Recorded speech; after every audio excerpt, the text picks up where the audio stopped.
Abidi olórí.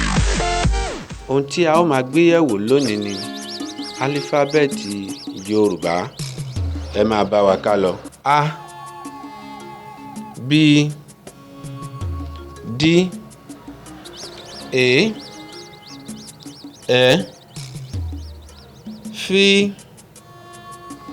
G, B, I, J, K, L, M, N, O,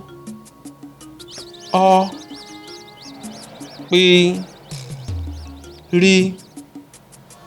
S, Ş, T, U, W, Y. Ẹ ṣé púpọ̀.